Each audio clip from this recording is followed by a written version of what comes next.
শুল্ক নিয়ে আমেরিকা আলোচনায় বসতে চাইলে দরজা খোলা, কিন্তু ডোনাল্ড ট্রাম্প প্রশাসনের চাপের কাছে মাথা নত করবে না চীন।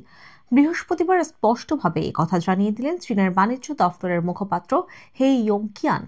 তিনি বলেন, যদি আমেরিকা কথা বলতে চায় তবে আমাদের দরজা খোলাই রয়েছে, কিন্তু সেই আলোচনা হতে হবে পারস্পরিক শ্রদ্ধা এবং মমতার ভিত্তিতে। একই সঙ্গে খানিক হুঁশিয়ারির সুরেই তিনি বলেন, চাপ দিয়ে, হুমকি কিংবা ব্ল্যাকমেইল করে চীনের সঙ্গে বোঝাপড়ায় আসা যায় না।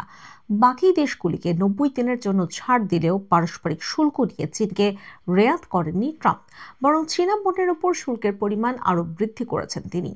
চীনা পণ্যে 125% হারে শুল্ক নেওয়া হবে বলে জানিয়েছে আমেরিকা, আর তার জবাবে বুধবারই মার্কিন পণ্যে অতিরিক্ত 50% শুল্ক বৃদ্ধি করে মোট 84% হারে শুল্ক নেয়ার সিদ্ধান্ত নিয়েছে বেইজিং। এর আগে মার্কিন পণ্যে 34% শুল্ক চাপানোর সিদ্ধান্ত নিয়েছিল বেইজিং। শুল্ক যুদ্ধের চীনের অনমনীয় অবস্থান এবং তার পরিণতির উদাহরণ তুলে বিশ্বকে বার্তা দিয়েছেন ট্রাম্পও।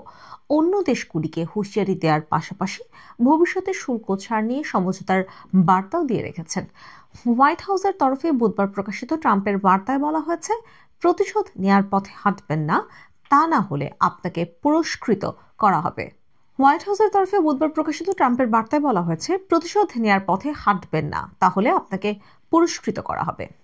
পারস্পরিক শুল্ক নিয়ে বিশ্বের বৃহত্তম এবং দ্বিতীয় বৃহত্তম অর্থনীতির মধ্যে বিবাদ যখন তুঙ্গে, তখন আমেরিকা এবং চীন আলোচনায় বসে সমঝোতার পথে হাঁটে কিনা তা নিয়ে কৌতূহল তৈরি হয়েছে।